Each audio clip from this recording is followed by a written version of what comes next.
서상목 칼럼 균형시대는 우리 사회의 다양한 현안과 문제를 냉철한 머리, 그러나 뜨거운 가슴으로 균형 있게 탐구해보고자 합니다.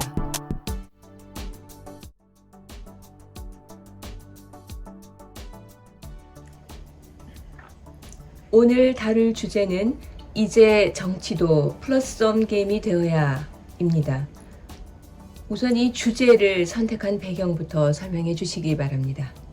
예, 제가 오랫동안 경제학을 공부하고요. 네. 또 정책도 만들어보고 집행을 해봤거든요. 네네.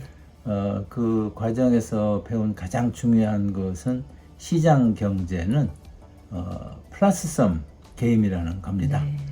그러니까 이제 시장에서 자기가 가장 잘할 수 있는 물건이나 서비스를 팔고요. 네. 그 돈으로 자기가 필요한 걸 사거든요. 네. 그렇기 때문에 시장 경제가 기획 경제하고 경쟁해서 압도적으로 승리를 했죠. 네. 그거는 그 과정에서 경쟁은 있지만은 결국은 효율성이 높아져 가지고 모두에게 득이 되는 플러스섬 게임이다. 그래서 이것은 이제 국제 무역에 적용이 되면 각 나라별로 자기 나라가 제일 잘할 수 있는 물건을 팔고요. 네. 그 돈으로 이제 수입을 하는 거죠. 네. 그래서 이제 세계 경제가 동시에 발전을 하는 이런 원리인데, 이것이 이제 경영학은 그대로 이제 적용이 됐습니다. 네.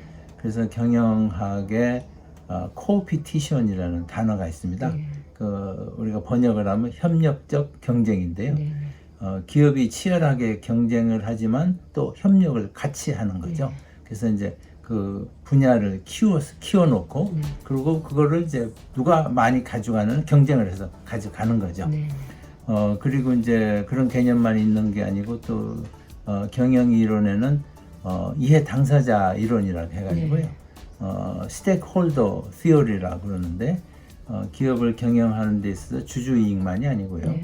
거기서 일하는 근로자, 또 고객, 공급자, 심지어는 지역사회 등 이해 당사자 모두의 이익을 고려를 해서 경영을 하는 것이 중장기적으로 기업의 이득이 된다. 네. 그래서 요즘 뭐 ESG 경영이 그 대표적인 예입니다. 네. 그래서 이제 경제와 경영 분야에서는 이제 플러스섬 게임이 이론이 잘 이제 적용이 되는데, 정치는 그렇지 못한 것 같아요. 네. 저쪽이 득이 보면 그 내가 이제 손해를 보고 네. 이걸 이제 제로섬 게임으로 생각을 하는 것 같아요. 네. 특히 대통령체에서는 모든 권한이 대통령에 집중되어 있기 때문에 네. 그 권한을 가지려고 서로 치열한 경쟁을 하고 이게 상대방이 이기면 나한테 손해가 난다, 이렇게 제로섬 게임으로 접근을 하다 보니까 결국은 이제 제로섬 게임도 못 되고 마이너스섬 게임이 되는 것 같아요. 네. 그래가지고 이제 여론조사를 해서 국민들한테 가장 신뢰를 못 받는 직업군이 나오는데, 그게 거의 매년 국회의원입니다. 네. 정치인들. 네. 그리고 가장 신뢰를 받는 직종은 소방관. 네. 소방관은 시민들을 위해서 자기 희생을 하니까요. 네. 그래서 이런 것들이 이제, 그리고 요즘 또 의료 갈등이 상당히 심각하지 않습니까? 네. 그래서 제가 보기에는 의료 서비스 시장이 대표적인 그 윈윈 게임을 할 수 있는 플러스엄 시장인데, 이게 의사분들이 이걸 제로섬 게임으로 봐서 의대 정원은 조금 더 늘리면 안 된다, 이렇게 이제 그걸 하고 해서 지금 해결책이 안 나오죠. 네. 그래서 정치권 물론이고 이제 의료 분쟁 같은 사회 문제에도 이 플러스엄 게임 이런 철학이 좀 반영이 되면은 네. 해결이 쉽겠다, 이런 생각에서 이런 주제를 잡았다는 말씀을 드립니다. 네, 그러시군요. 플러스엄 게임, 긍정적인 효과를 낳는 포지티브섬 게임에 대해서 말씀을 해주셨는데, 이번에는 우리나라 정치를 이런 플러스엄 게임 차원에서 현재 상황을 한번 분석을 해주시고요. 민주화 이후의 그 성공, 그리고 또 실패한 사례들도 있는데 그 부분에 대해서도 말씀을 좀 해주시죠. 네. 제가 88년에 정치권에 들어왔거든요. 네. 한 12년간 있었고, 그 후에도 이제 당연히 정치권을 상당히 제가 이렇게 철저히 좀 볼 수밖에 없었죠. 네. 근데 요즘 같은 때가 없었던 것 같아요. 네. 항상 여야 갈등이 있는데 네. 지금 너무 좀 심한 것 같아요. 네. 그래서 그 이유가 무엇일까 생각을 해보니까는 한 3가지 이유가 있더라고요. 네. 첫 번째는 이 대통령제 문제입니다. 예. 대통령제는 대통령이 국민들이 선거에서 직접 뽑지 않습니까? 네. 그러니까 대통령도 나름대로 민주 정통성이 있는 거예요. 네. 근데 국민들이 동시에 또 국회의원을 뽑아요. 네. 그러니까 이제 그래서 대통령을 배출한 여당이죠. 네. 여당이 국회에서 다수 의석을 가지고 있으면은 별 충돌이 안 생기는데 네. 국회에서 이제 야당이 다수 의석을 가졌는 경우에 네. 특히 지난번 선거에서는 여당이 108석밖에 못했지 않습니까? 네. 그 반드시 이제 반면에 민주당은 175석을 했어요. 그랬죠. 그래서 여당이 지금 꼭 8석이 무너지면은 법안만이 아니고요. 네. 이게 개헌도 가능하고요. 네. 그리고 이제 탄핵이 가능한 수치입니다. 네. 그렇기 때문에 이렇게 이제 이거를 이제 이원적 민주 정통성이라 그러거든요. 네. 대통령제에서. 네. 그렇기 때문에 이거는 이제 정치 여야 간에 대통령 권력을 쥐고 있는 세력과 네. 의회 권력을 쥐고 있는 세력과 충돌할 수밖에 없다. 네. 그래서 이제 의회 권력을 쥐고 있는 이재명 민주당 대표를 여의도 대통령이라고 그러지 않습니까? 네. 그래서 지금 예. 대통령이 둘이 있는 거예요. 네. 서로 생각이 전혀 다른 사람이. 네. 거기다가 이제 또 좀 상당히 특이한 거는 야당의 이재명 대표가 여러 가지 사법 리스크가 있지 않습니까? 그게 한두 가지 굉장히 여러 가지고 그 내용도 굉장히 심각한 경우가 많습니다. 네. 그래서 이게 이제 제대로 만약에 이제 유죄 판결이 나오면은 정치를 못하는 걸로 끝나는 것이 아니고 어떻게 보면 평생 감옥에 있어야 될 상황이 전개가 될 수 있습니다. 네. 그러니까는 야당 특히 이재명 대표 입장에서는 이거를 막는 게 최우선이죠. 이걸 막으려면 어떻게 해야 됩니까? 미국에 이제 트럼프가 비슷한 상황인데 네. 트럼프 전 대통령은 선거가 얼마 안 남았지 않습니까? 그러니까 그때까지는 사법이 처리가 마무리가 안 됩니다. 그러고서 대통령이 당선되면은 대통령 기간 중에는 이게 적용이 안 되거든요. 네. 그러니까 우리도 같은 개념입니다. 그렇기 때문에 근데 우리는 3년이 남았기 때문에 야당 특히 이재명 대표 입장에서는 어떻게든지 네. 이게 재판을 3년 이상 끌든지 네. 그렇지만 대통령 임기를 단축해야 돼. 그러려면 탄핵이 돼야죠. 그러니까는 이제 이걸 이제 굉장히 이제 공격이 세죠. 네. 대통령에 대해서 그런 이제 두 번째 요인이 있고요. 세 번째는 이런 상황에서도 이제 대통령 지지도가 굉장히 높으면은 네. 괜찮은데 지금 대통령 지지도가 지금 20%대 아닙니까? 네. 역대 민주화 이후 대통령 중에서 제일 낮은 것 같아요. 네. 그러니까 대통령 지도가 낮기 때문에 지난번 총선도 참패를 했고, 네. 그래서 그러다 보니까는 이제 대통령 공격하기가 더 쉽죠. 예. 그래서 이런 것이 이제 해서 이제 여야 갈등은 앞으로 3년간 네. 조금 낮을 수는 있겠습니다만 네. 근본적으로 해소되기는 굉장히 어렵다 이렇게 생각이 들어요. 예. 그래서 이제 민주화 이후에 이제 과거 사례를 이렇게 한번 보면 이제 저는 이제 여당이 그러니까 여당이죠. 대통령을 배출한 정당이 국회에서 과반 의석을 갖지 못한 경우가 몇 번 있었습니다. 네. 첫 번째는 노태우 대통령, 네. 대통령이 이제 야당이 분열이 돼가지고 대통령에 당선은 됐습니다. 그런데 여소야대가 됐거든요. 그 다음에 이제 국회의원 선거를 해가지고 그래서 그때 제가 이제 국회에 이제 입문을 했습니다. 그래서 그때는 뭔가 이제 여야가 협치를 하지 않으면은 이게 국정을 운영할 수가 없는 그런 네. 상태가 됐어요. 그래서 예. 이제 그때는 정책위 의당 4당의 정책위 의장들 회의가 굉장히 많았습니다. 네. 그 제가 이제 그 실무 책임을 맡아서 아는데요. 근데 이제 그때 다행스러운 거는 야당이 셋이나 됐고요. 네. 어느 당도 이렇게 절대 의석이 갖고 있지는 않았어요. 네. 그리고 당시에 이제 공화당, 공화당은 좀 보수 아닙니까? 네네. 그러니까 공화당하고는 상당히 이제 말이 잘 통했어요. 그래서 이제 나름대로 이제 전국이 파국이 되지 않으면서 국정을 운영할 수가 있었고요. 네. 또 그것도 이제 좀 불편하다고 생각돼서 아시는 대로 이제 3당 합당을 했습니다. 네네. 그래서 그 다음부터는 뭐 절대 다수 예. 의석이 있으니까 굉장히 편했죠. 네.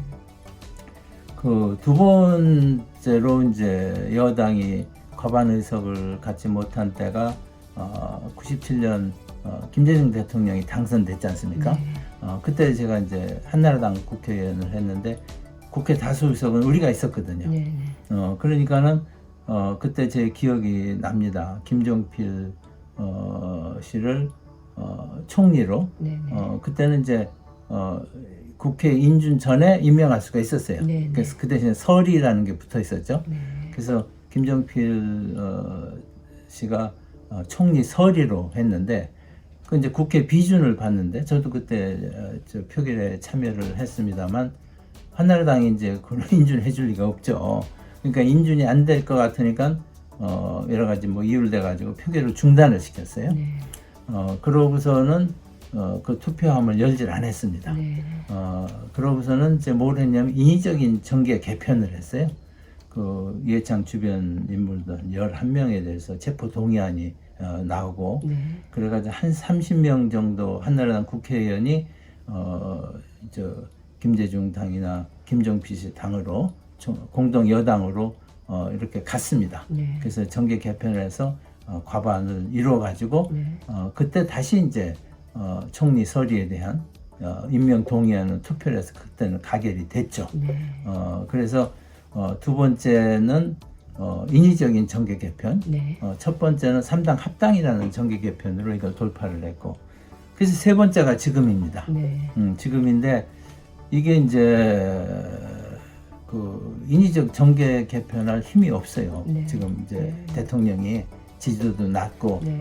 그렇기 때문에 그리고 이제 민주당이 단일 정당으로 아까 말씀 175석이라는 엄청난 의석을 갖고 있거든요. 네. 그래서 이것은 이제 생태적으로 네. 이게 여야가 이렇게 갈등이 네. 심할 수밖에 없다 이렇게 생각이 됩니다. 네. 그래서 이게 이제 대통령제를 지금 또 바꿀 수도 없고요. 네. 네. 거기다가 이제 야당 대표의 사법 리스크 문제, 대통령이 인기 없는 거 이런 게 겹쳐서 지금 이제 여야 갈등 문제는 잘 관리를 하는 수밖에 없다. 저는 그렇게 생각을 합니다. 네, 그러시군요. 지금껏 주로 여야의 그 갈등 역사 속에서 그 부분에 대한 말씀을 해주셨는데 현재 진행되고 있는 당정 갈등에도 이 같은 원리가 적용될 수가 있을까 궁금합니다. 당정 갈등 문제는 근본적으로 문제의 성격이 다르다고 생각을 합니다. 네. 아까 말씀드린 내각제에서는 당정 갈등이 생길 수가 없습니다. 예. 다수당의 대표가 총리가 되거든요. 네네. 그러니까 지금 대통령하고 당대표가 같은 셈이기 때문에 네. 당대표하고 대통령 간의 갈등이 생길 수가 없죠. 네. 그런데 이게 이제 보통 때는 대통령이 이제 워낙 강력하기 때문에 네. 이런 문제가 안 생깁니다. 네. 당대표가 대충 뭐 대통령의 건의를 해서 안 받아들이면 그냥 대통령 정책을 따라가죠. 네. 그런데 이제 이게 언제 이게 이제 갈등이 생길 수 있냐면은 당 대표가 차기 대권 주자 가능성이 높을 때, 네. 그러면 자기 이제 정치적인 아이덴티티를 유지해야 되지 않습니까? 네. 그게 이제 과거에 이제 두 번 있었습니다. 네. 제 기억으로는 한 번은 3당 합당을 했죠. 네. 그래서 당 대표를 김영삼 씨가 당 대표를 하셨어요. 네. 그래서 제가 이제 당직을 맡으면서는 이제 당에서는 김영삼 당 대표를 모시고 또 행정부는 노태우 대통령이 이제 대통령이니까요. 네. 이제 두 분을 이렇게 같이 모셔야 되는 그거였는데 그때 이제 김영삼 당 대표가 선택한 전략은 뭐냐면요. 정책은 대통령이 하는 대로 그대로 놔뒀어요. 네. 한 번도 브레이크를 건 적이 없습니다. 네, 네. 마음에 좀 안 드는 게 있더라도. 네. 그러면서 그러면 이분은 뭐를 했느냐? 당시 이제 민주계가 민정계보다 숫자가 작았거든요. 네. 그러니까 이제 각종 민정계 사람들을 네. 자기 사람화하는 내 온갖 노력을 경주를 하셨어요. 그러셨군요. 그래서 하루는 이제 그 상도동에서 네. 저를 보자고 그러시더라고요. 그래서 네. 아니 당에서 맨날 보는데 네. 왜 또 상도동까지 불리나 했더니 이제 그게 저를 자기 사람으로 이제 만들려고 네. 그런 노력의 일환이었던 것 같아요. 그렇군요. 그래서 네. 그 2층에 가니까는 그 보온병에다가 네. 누가 이제 차를 가져온 분위기가 깨지잖아요. 네, 그냥 네. 거기다 이제 자기가 직접 차를 만들어서 네. 저를 이렇게 주시더라고요. 네, 네, 네. 그러고 이제 저한테 질문하고 거의 제가 90%를 제가 발언을 하게. 그래서 이제 YS의 이제 미덕 중에 하나가 경청입니다. 경청. 네. 이건희 씨도 그 비슷하거든요. 네. 근데 선친의 유언이라고 그래요. 네, 네. 이건희 씨도 이제 보면은 자기는 말을 별로 안 해요. 주로 질문하고 이러는데 그 YS가 이제 그거를 잘하십니다. 경청을 하는 걸. 그래서 지금 제가 한 대표한테도 지금 자꾸 정책으로 차별화를 하려고 그러질 말고 지금 당내 국회의원도 그렇고 원내 지구당 위원장도 그렇고 한 대표 사람은 10명도 안 되거든요. 그래서 그분들을 자꾸 만나서 자기가 이제 자기 대권에 관심이 있으면은 네. 그분들을 자기 사람을 하는 노력을 네. 하고 네. 정책 문제 이런 게 이제 이견이 있으면 조용히 문제를 제기해서 네, 네, 네. 풀고 예. 그러니까 안 풀리면 그냥 정부 쪽으로 쫓아가는 네. 그래서 대외적으로 이렇게 갈등 있는 것 같은 것을 그러지 않게. 보여주면 안 된다고 생각을 합니다. 네, 그래서 네. 김영삼 대통령이 어떻게 이걸 처신을 했는지 당대표 시절에 네. 이걸 좀 연구를 했으면 좋겠고 네. 이게 제대로 안 된 때가 이제 김영삼 대통령과 이회창 대권 후보와의 관계죠. 네. 그때 제가 이제 이회창 캠프에서 중요한 역할을 했었는데 그 하루는 이제 총재께서 이회창 대표죠. 이회창 대표 이제 후보께서 김대중 대통령의 비자금을 공개를 했어요. 네, 네. 그러면서 검찰 수사를 촉구를 했습니다. 네. 그런데 이제 김영삼 대통령이 보시기에 야, 이거는 이게 정치 자기 스타일이 아니다. 그래서 검찰총장한테 수사를 하지 말라고 지시를 했어요. 네. 그러니까 이회창 총장은 이제 공개적으로 기자회견을 해가지고 김영삼 대통령이 탈당하셨으면 좋겠다. 네. 그래서 탈당을 했습니다. 네. 네. 그런 상태에서 선거를 이길 수가 없죠. 네. 그래서 결국 선거를 졌습니다. 이건 뭐 이회창 대표 후보한테도 이게 치명적인 아픔이 됐고 또 김영삼 대통령 정권 창출을 하지 못했기 때문에 어떻게 보면 성공하지 못한 네. 대통령이 됐어요. 그래서 지금 이제 선택을 해야 됩니다. 네. 그 한 대표가 네. 김영삼 당대표 길을 갈 건지 네. 그렇지만 이회창 대표 길을 네, 갈 건지 네, 근데 예. 저는 김영삼 길이 정답이라고 생각을 네, 합니다. 예. 그래서 그런 쪽으로 이제 가면은 네. 사실 이제 김영삼 대통령, 노태우 대통령은 이렇게 상당히 라이벌 관계죠. 네. 그리고 어떻게 보면 김영삼 대통령의 연세도 위고 예. 정치 경험도 훨씬 많지 않습니까? 네. 네. 근데 지금 한동훈 대표는 지금 윤석열 대통령의 특별한 관계 아닙니까? 네, 네, 그래서 윤석열 대통령이 가장 사랑하던 후배거든요. 네, 네. 그렇기 때문에 조금 생각만 두 분이 바꾸면은 지금의 당내 이런 당정 간의 갈등 문제는 네.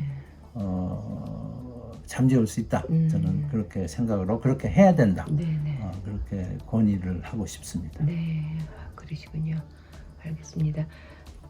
이번에는 그럼 현재 최대 그 사회적 갈등 분야인 의대 정원 문제도 지금 말씀하신 그 플러스엄의 그 원리를 적용하면 좋은 해법이 나올 수 있지 않을까 싶은데요. 이 부분에 대해서는 어떻게 생각하십니까? 지금 지적하신 대로 지금 의정 갈등 문제야말로 네. 이건 이제 플러스성 게임이 원리가 적용되는 네네. 대표적인 사례다 이렇게 생각을 합니다. 네네.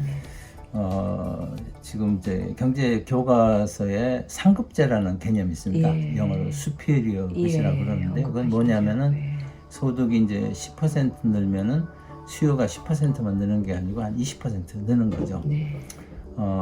그래서 의사 수가 늘으면은 네. 지금 이제 우리나라 의사분들이 굉장히 환자를 많이 보거든요. 네. OECD 평균 한 2배를 봅니다. 네. 그래서 이제 연구할 시간도 없고 그래요. 그래서 의사 수가 늘어나면은 사실은 의료 서비스 시장 규모가 늘어날 거라고 저는 봅니다. 네.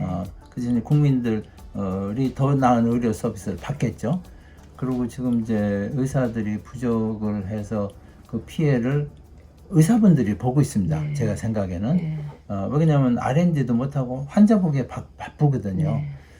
그래서 이제 다른 나라 선진국에 보면은 의사분들이 의사 티오를 늘려달라고 그럽니다. 그래서 우리가 너무 정신이 없다. 네. 공부도 못하고. 그런데 이제 지금 우리나라는 이상하게 이제 의사분들이 머리가 제일 좋은 분들이 이제 의사가 되시는데 이거를 제로섬 게임으로 보는 경향이 있는 것 같아요. 네. 그래서 이번에 2,000명이 아니고 200명을 늘린다고 해도 의사분들 무조건 반대입니다. 네. 의대 정원이 한 번도 찬성을 한 적이 없어요. 네. 그러니까 반대도 굉장히 강력하게 반대를 네. 하죠. 네. 그래서 지난 30년간 의대 정원을 못 늘린 겁니다. 네. 그래서 이게 그렇지 않다는 거를 좀 이렇게 의사분들을 설득을 해야 된다. 제가 뭐 신문에 기고도 하고 그랬습니다만 별 성과를 거두지는 못했습니다. 네. 그리고 이제 또 하나는 정부가 굉장히 좀 서투르게 이걸 시작을 했어요. 네. 제가 이제 저는 가끔 이제 제가 저 같이 일하던 이제 복지부 직원들을 만날 기회가 있었는데 네. 뭐 이번 이제 의대 정원을 늘린다 그래요. 그래서 제가 그랬습니다. 이게 선거 때 첫째 숫자를 내놓지 말아라. 의료 개혁 문제만 제기를 하고 선거가 끝나면 숫자를 내놔라. 왜냐면 선거 때는 이게 여론에 신경을 쓸 수밖에 없지 네, 않습니까? 네. 그래서 선거 후에 해도 다음 학기에 그 정원 배정하는데 큰 문제가 없겠더라고요. 네. 네. 그런데 선거 초기에 그냥 2,000명 그것도 이제 2,000명을 내놨어요. 네. 그래서 제가 깜짝 놀랐습니다. 근데 네. 2,000명을 이게 이제 복지부 장관이 내놓은 게 아니고 네. 그 대통령이 2,000명을 얘기를 하면서 네. 이게 최소다. 이게 이제 사실 더 늘려야 되는데 최소를 줄인 게 2,000명이다 그랬어요. 근데 지금 이제 의대 정원이 3,000명이거든요. 네. 그 3,000명이 2,000명을 하고 그것도 이제 지방 중심으로 지방대학 중심으로 늘린다면은 과연 갑자기 지방대학들이 의과대학들이 이걸 감당할 수 있겠는가 하는 의문도 당연히 제기될 수밖에 없죠. 네. 그러고서 이제 선거 때 이제 복잡해져 가지고요. 이게 이제 여당한테 굉장히 마이너스거든요. 네. 그래서 그때 제가 이제 또 신문에 기고를 했어요. 근데 기고 내용은 뭐냐면은 대타협을 해라. 그때 의료개혁위원회도 만든다 그러니까는 의료개혁위원회에서 의대 정원 문제를 포함해서 모든 거를 의사들이 참여하는 상태에서 같이 논의를 하겠다. 네. 그 약속을 하고 의사들은 전부 다 현장으로 돌아가는. 그래가지고 그러고서 선거 끝난 다음에 이제 정원 문제를 포함해서 다른 문제를 같이 의료개혁위원회 중심으로 하면 좋겠다는데 네. 그것도 결국 받아들여지지 않았습니다. 예.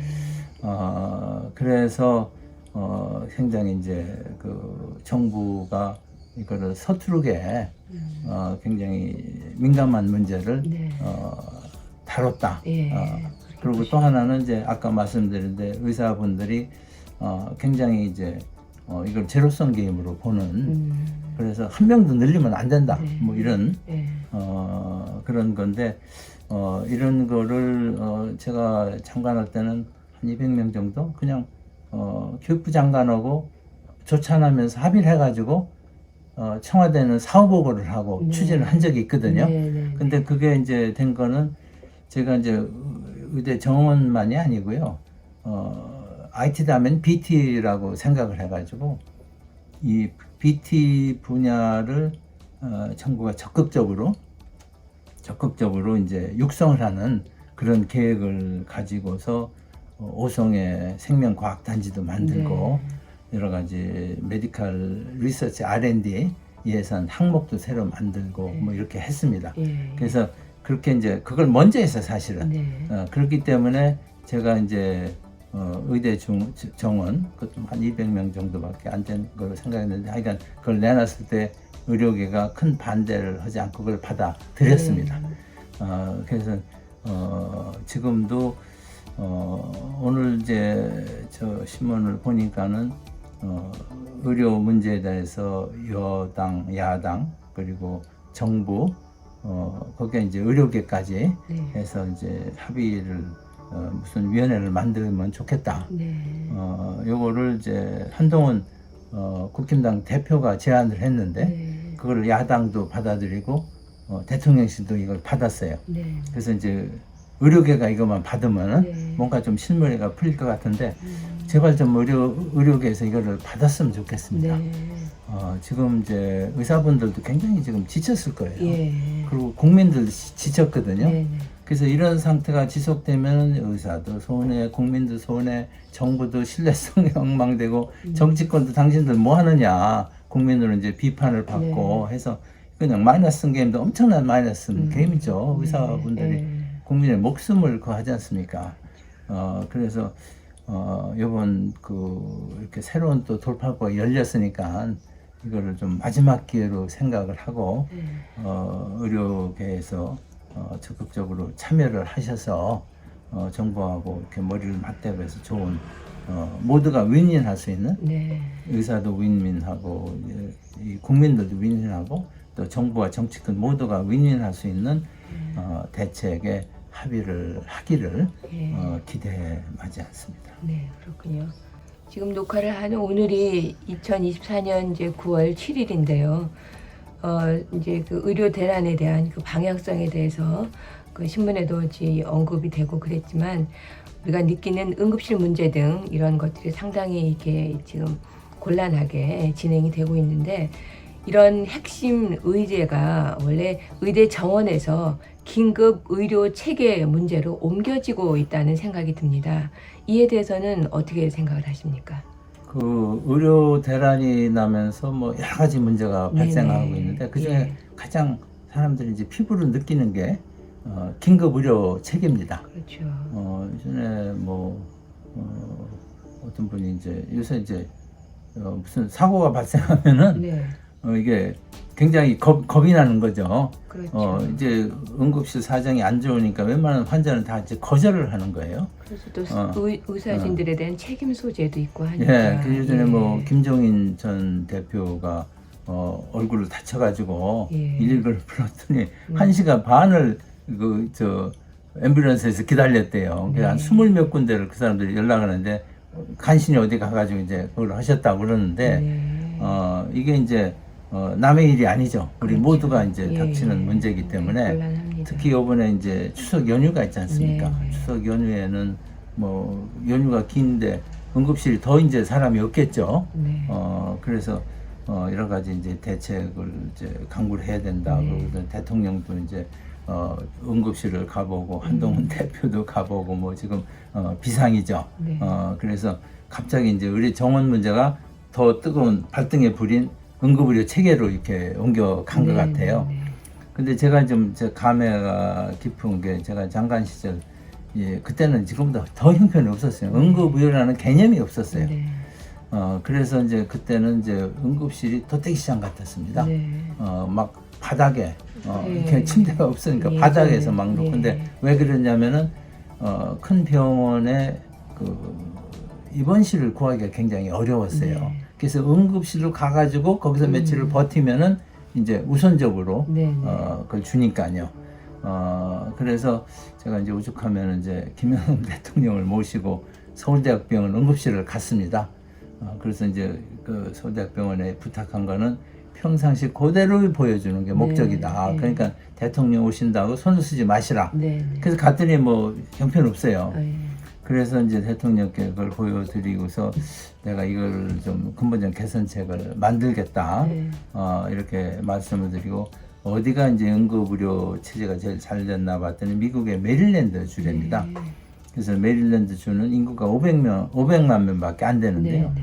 응급구조사 자격증을 가진 자원봉사자만 1만 5천 명이 된답니다. 그래요. 예. 그래서 이분들이 이제 무선 호출기를 갖고 다니다가 이제 어디서 이제 사고가 났다, 교통사고가 났다 하면 거기로 가가지고 앰뷸런스나 또 헬리콥터가 오기 전에 이 사람들이 응급 처치를 하는 거예요. 네. 그리고 이제 그 중심에 이걸 전부 다 컨트롤하는 게 그 존스 홉킨스 의과대학이 유명하거든요. 그래서 존스 홉킨스 응급실 거기가 총괄을 하더라고요. 제가 거기서 가봤는데 어이구 헬리콥터가 내리고 설비가 대단하더라고. 네. 그래서 이제가 이제 그거를 받아가지고 그 우리나라 응급 체제를 구축을 했습니다. 네. 그래서 신고 체계가 여러 군데 있었는데 전부 다 119로 네. 지금은 전부 다 119로 그렇죠. 불리죠. 예. 119로 통합을 했고요. 그리고 응급 전문의 제도가 없었습니다. 네. 그래서 지금 응급 전문의 제도를 도입을 하고 그 동시에 응급 구조사 제도도 만들었어요. 네.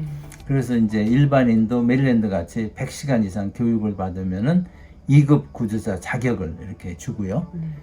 일선 소방서에 이제 구급차를 이제 대폭 증차를 시키고 네. 소방대원과 교통경찰에게도 응급구조 훈련을 시켰습니다. 네. 그리고 이제 응급의료실이 이게 돈벌이가 안 되거든요. 네. 그래서 거기에 이제 재정 지원을 많이 하고 또 지역별로 응급의료센터. 그래서 현재 그 응급의료 체계를 제가 이제 장관 시절에 메릴랜드 가서 보고 그거를 만들었기 때문에 이번에 이제 응급의료가 이제 부각이 되면서 좀 제가 감회가 깊었다는 그러시군요. 말씀을 드리고 네. 지금 이제 복지부 차관이 큰 문제 없습니다 했더니 그게 뭐냐 이제 논란이 많은데 정부가 이제 열심히 하고는 있어요. 근데 지금 이제 전공의가 지금 나가서 전부 다 근무를 안 하지 않습니까? 네. 네. 그러니까 이제 다른 데도 다 문제지만 응급의료 쪽은 더 심각한 문제가 되는 거죠. 그래서 이제 군의관 최근에 이제 군의관 공중보건의를 배치하는데 이분들이 응급의료 전문이 아니거든요. 네. 그러니까 제대로 역할을 못 하는 거예요. 근데 사고 나면 자기가 책임져야 되니까 언론 보도를 보니까 이 사람들이 갔다가 나 이거 못 합니다 하고 다시 돌아갔대요. 네. 네. 그래서 상당히 굉장히 어려운 상황이다. 네. 그래서 빨리 이 사태가 해결이 돼야 된다. 그래서 모처럼 이번에 이제 대화 기회가 생겼으니까는 네. 의료계가 좀 적극적으로 참여를 하셔가지고 네. 뭐가 이제 윈윈하는 제가 아까 말씀드린 윈윈하는 해결책이 있습니다. 네. 우리나라 의료계는 세계 최고거든요. 네. 그리고 지금 우리나라 BT 산업이 굉장히 발전하고 있습니다. 예. 삼성 바이오 같은 거는 지금 세계적인 역사가 한 10년밖에 안 되는데 이런 저 바이오 회사로 지금 부각을 하고 있고 네. 미국 같은 데 보면 많은 저 의사분들이 또 BT 쪽에 벤처 회사를 창립도 하고 그럽니다. 그러니까는 이쪽 분야는 세계적으로 가장 지금 그 성장 가능성이 높기 때문에 이걸 무슨 제로섬 게임 같이 해가지고 의사가 늘면은 우리가 수입 준다 이런 생각을 하시면 안 된다 이거죠. 늘면은 그만큼 자원이 여기로 들어옵니다. 자원이 들어오기 때문에 그리고 그게 국민 부담이 있느냐 절대 국민 부담이 있는 게 아니고요. 그게 일종의 투자입니다.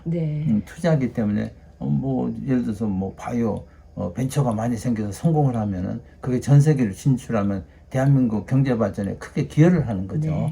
그래서 좀 이렇게 이걸 크게 생각을 하시고 이번 기회를 이걸 진짜 이제 플러스엄 기회 모두가 윈윈할 수 있는 기회로 만들 수 있기를 기대하지 않습니다. 네, 좋은 말씀 해주셨는데 이제 이번에는 이제 마무리 차원에서 현재 그 정치권의 주역인 그 윤석열 대통령 그리고 또 민주당의 이재명 대표 그리고 한동훈 국민의힘 대표 그 각각의 그 선택 차원에서 현재 상황을 좀 정리를 간략히 좀 해주시기 바랍니다. 우선 그 세 분 말씀을 하셨는데 이재명 대표의 선택은 나름대로 바람직하진 않지만은 네. 논리는 있는 것 같아요. 네. 왜냐면 아까 네. 말씀드린 분이 이제 엄청난 사법 리스크가 있지 않습니까? 네. 네. 그러니까는 그 사법 리스크를 벗어나기 위해서 자기를 이제 어렵게 만드는 검사, 판사들에 대해서 무슨 탄핵안을 낸다든지 그리고 이제 자꾸 이제 전국을 어렵게 해가지고 뭔가 이제 대통령 임기를 단축시킬 수 있는 이런 노력을 하는 것 같아요. 네. 바람직하지 않죠. 자기 이제 개인적인 일로 국가를 희생을 시키는 네. 거지만 그렇지만 개인적인 차원에서는 상당히 나름대로 일리가 있습니다. 네. 근데 제가 제일 이제 이해를 못하는 대목이 윤석열 대통령의 선택입니다. 네. 윤석열 대통령 지금 이제 엄청난 여소야대하네요. 네. 그리고 지지도가 20%대 이제 민주화의 가장 낮은 지지도거든요. 그러니까 이런 상황에서 지금 한동훈 대표 그것도 자기 옛날 부하였거든요. 그래서 당정 갈등을 일으키는 거는 말이 안 됩니다. 네. 말이 안 돼요. 네. 그래서 가끔 지난번 선거 때도 갑자기 뭐 비서실장을 보내서 한동훈 그때 이제 비대위원장인가요? 네. 뭐 사표를 내라고 하는 나 깜짝 놀랐어요. 선거 예. 때 이게 도대체 왜 그러나? 그러니까 굉장히 감정적인 대응을 하세요. 이분이. 네. 예. 거기에는 이제 영부인 문제가 여러 가지 이제 뭐 핸드백 사건으로 해서 문제가 되니까 네. 이제 자기 부인의 문제이기 때문에 좀 사람이라는 게 그렇지 않습니까? 감정이 이제 나오게 되는데 예민해진다. 그래서 네. 조금 좀 이성적이고 합리적인 대응을 하셨으면 좋겠다. 네. 그리고 이제 그 당하고 뭐 당 게 아닙니다. 한동훈 대표하고 예. 뭐 하면 직접 저희가 만나서 야 뭐 너 왜 이래 이렇게 할 수 있는 처지거든요. 네. 그렇게 해서 풀지. 이거를 대외적으로 무슨 뭐 사표를 내라온다든지 네. 뭐는 저녁 약속을 취소를 한다든지 네, 갑자기 네. 이거는 아닌 것 같고 네. 또 아까도 잠깐 말씀드리지만 한동훈 대표도 제 자기에 관심이 있다 하더라도 네. 공개적으로 대통령하고 정책 문제에서 이렇게